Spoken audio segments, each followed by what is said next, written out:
Let's get one thing straight.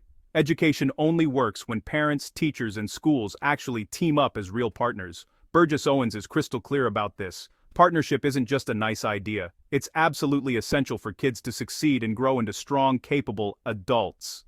If parents are pushed aside, the whole system starts failing the very kids it's supposed to help. But here's the problem. Some schools have started treating parents not as partners, but as obstacles. Think about that. The people who know their kids best, their first teachers, their moral guides, are being left out of the conversation. That's not just a mistake, it's a huge overstep. When parents aren't included in decisions, trust breaks down. And when trust is gone, it's the students who pay the price. Owens doesn't just talk about the problem, he offers a solution. He says when schools refuse to listen, when they cut parents out, kids get caught in the crossfire. That's why school choice matters. It's not just about picking a building, it's about making sure families have real options if schools stop respecting parental involvement. Miss Powell jumps in here with a warning. She points out how digital learning tools, apps, online materials, can actually make it harder for parents to know what's being taught. Some districts drag their feet when parents ask to see the curriculum, but Powell is clear. Don't back down. Parents have every right to ask, to see, and to stay involved.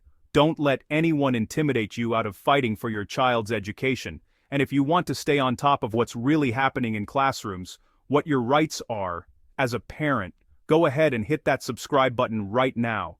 Ms. Fagola raises another key point. She says honesty and open conversation between teachers, parents, and students is non-negotiable. Hiding sensitive info from families, that doesn't protect kids, it just creates distance and mistrust. Over time, that separation hurts relationships and can even take a toll on your child's mental health. So, what's the bottom line? Owens says this shouldn't be a debate. Transparency isn't controversial, it's common sense. When parents speak up and run into roadblocks, it's a sign that school choice is needed more than ever. Parents deserve respect, kids deserve the best, and families deserve the freedom to choose what's right for them. If a school won't do right by parents, Owens says, families must have the power to walk away and find a better path for their children.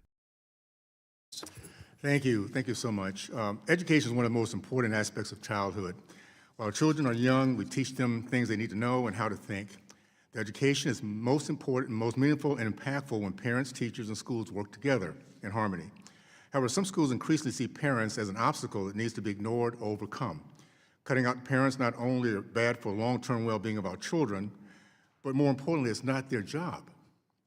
Unfortunately, some families will feel the effects of those who have overstepped their bounds long after students have left their schools. Today we are here to strengthen the partnerships between parents and schools so the needs of students are met. I thank the witnesses for testifying. I look forward to your insight. I'll just say this before I get started. This is why we need school choice. We have a sense of arrogance when strangers who have our kids for a couple hours a day think they are the parents. The fact that we're having this conversation is crazy to me. My parents both were educators, and the reason why they respected the teachers because the teachers honored the parents. Together they worked as a team. If I got in trouble in school, I was in trouble when I got home. So we have to start with that premise that there's only one set of parents, and they're not in the school system unless it's their kids, all right? Okay, Ms. Powell, we talk about the barriers schools put in front of parents like you seeking to exercise the right to review your child's curriculum.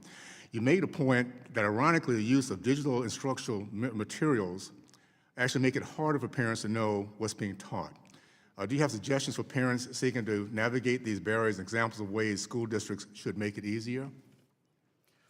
Well, it's not easy for parents who live in districts like mine where the districts seem reluctant to share this information.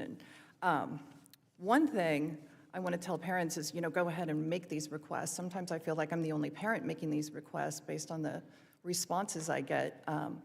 And don't worry that you're not a lawyer, because I assure you that I've written detailed letters citing the law, and those get ignored too. So don't be afraid to be persistent. And also, actually, the first line of defense is your children. Keep the lines of communication open with your children. Make sure you're instilling your values in your children. They are, your spies on the inside. My children report things to me when they see things in the curriculum that seem wrong to them, and that's how I get alerted. Short of that, I worry if you live in a district like mine, lawsuits become necessary. Thank you. Ms. Figliola? Democrats argue that concealing gender transition information from parents is necessary to protect the children's well-being. But you make an important point that honesty with parents is important because it allows children and parents to have difficult conversations about sensitive issues. What are the potential long-term negative effects of policies and practices that encourage children not to trust their own parents? One of the most important, thank you for your question. One of the most important things that I'd like to get across is that educators need to partner with parents. That's been the grounding for me from the beginning of my teaching for years. And I've known all along how important that is. And now as a mother and now a grandmother, I know how important it is for educators and parents to work together, because I've seen special education students meet their potential. The ones that have the parents that are most involved are the ones that meet their potential, have the greatest possibility of meeting their potential. That applies to all kids, not special education students. But what I can say to you is that what it does when we do not communicate with parents, and when children do not communicate with parents, or they're not encouraged to communicate with parents, like I said before, it creates a wedge between that child and that parent, or those parents. And that wedge gets bigger and bigger as time goes on, as more and more of the issue that they're dealing with, that child is dealing with, becomes more and more important and more embedded in them. It becomes harder and harder. And the separation between that child and the very people who know them the most, love them for the most part, that's what parents do. They love their kids. And most of the parents that I've worked with a lot of parents, and I have seen parents that aren't as involved with children become involved with children when they're encouraged, when I spend time with them, when I interact with them. I have always had parents' phone numbers in my phone so I could text them and give them information as needed, and it makes a huge difference. And to get rid of that wedge is really important for kids' mental health.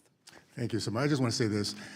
This should not be a debate. When parents see something is wrong in school, if it's systemic and they have to debate you, find someplace else to take your kids. That's why choice is so important, my friends. Mm-hmm. Choice will give us the best options across the board, and those who don't do it right, they go out of business. And that's where it should be. So thank you so much, and keep up the good work.